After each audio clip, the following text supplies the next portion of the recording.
Paredes Robles, viceministro de Vivienda y de Ordenamiento Territorial. Rogelio, como siempre, un placer recibirte. Buenos días. Rogelio Paredes, ayer el presidente de la República fue hasta Penonomé. Allí dio por inaugurada la mesa del diálogo anunciando pues también ciertas premisas. Una, el caso de, que esto sirva para abrir la vía, pues se mantienen los cierres en Pacora, Santiago también sigue cerrado, y el anuncio que el próximo martes en el Consejo de Gabinete se derogarán las leyes de incentivos turísticos. Rogelio Paredes Robles, buenos días. Buenos días, no sé si me copia Fernando. Perfecto, alto y claro, Rogelio. Gracias, es que no sabía si estábamos moviendo la tecla correcta. Bueno, en efecto, Fernando, saludos a ti, a los radioescuchas y a aquellos que nos están viendo inclusive a través de streaming. Nosotros sí, como gobierno, no solamente hemos atendido el tema del diálogo de la forma que nos permitía las circunstancias, sí, entendiendo que se abrieron muchos frentes a la vez, y esto hace el diálogo más complicado. Recuerda que se había cerrado Chiriquí y allá querían algo, en Santiago querían otra cosa, y en Panamá el presidente había convocado en la Ciudad del Saber. Finalmente hubo que atenderlos por separado y con algunos acuerdos. El primero fue el del combustible.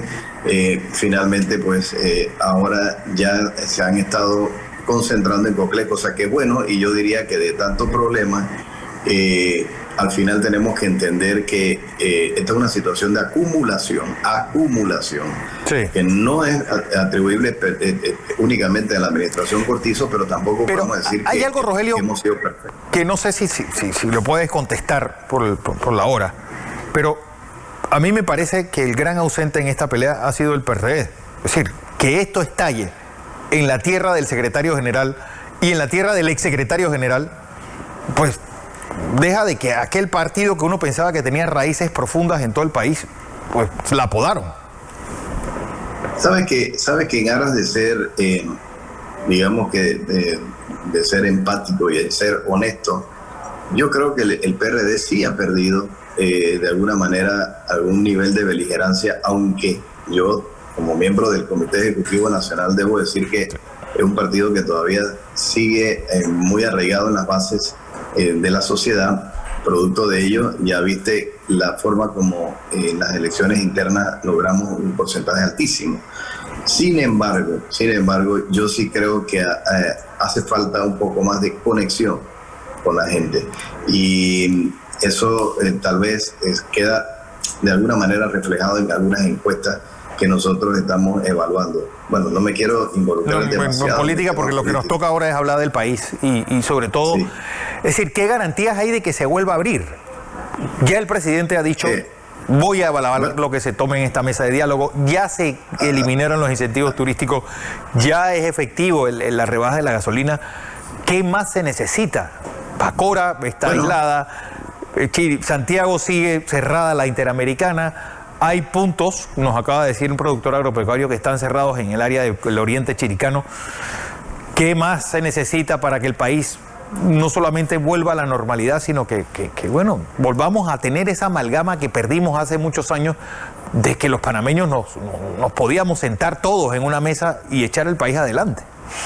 ¿Tú te acuerdas, Fernando, cuando se aprobó la ley 17 en la época de Martín Torrijos, que era la que modificaba la ley del Seguro Social? Se produjeron una serie de manifestaciones frente a eso en la calle y otros grupos para hacer una remembranza de eso. Y la ciudad el país, sobre todo la ciudad, se estaba congestionando demasiado. Sí. Entonces, esta situación nos llevó a una serie de reuniones en el Consejo de Rectores con la participación de la Iglesia, ahí como observador, y yo asistí como observador por parte del PRD, y te puedo garantizar que fueron reuniones extensas, donde estaban muchos grupos representados, pero no todos como ahora, porque ahí no sentíamos que estaban los indígenas y productores y tal, pero hubo 89 reuniones que nosotros realizamos y yo estuve presente en todas ellas, y finalmente surge la ley 51, que es la que ahora estamos viendo, le dio vida al Seguro Social, pero hay que modificarla nuevamente. Claro. Y si nos pudimos poner de acuerdo en ese momento, yo no veo por qué no nos podemos poner de acuerdo ahora. Y tú preguntas qué hace falta para que se abran esas calles, para que... Bueno, buena voluntad. Primero, buena voluntad. Y ya has visto que las aperturas de estos sitios comienzan a ser intermitentes, permiten el paso unas horas o el y ya la iglesia comenzó a intervenir, porque entonces ya dentro de lo que se discuta en ese diálogo con la presencia del gobierno, con la sintonía del presidente, con el enlace del vicepresidente y todo lo que todo el engranaje gubernamental presente, hombre, yo creo que va a haber pronto alguna señal de que se van a ir levantando algunas áreas de conflicto que hasta ahora estaban en una situación inédita, porque esto no había pasado nunca en este país. Bueno, llegó el momento y dicen que de los grandes problemas las grandes soluciones. Sí, pero Rogelio, ¿crees que el gobierno tiene el músculo? Porque no olvidemos que antes de, pues en nada, en los próximos días, se está recibiendo ese informe de la OIT, ¿sabes?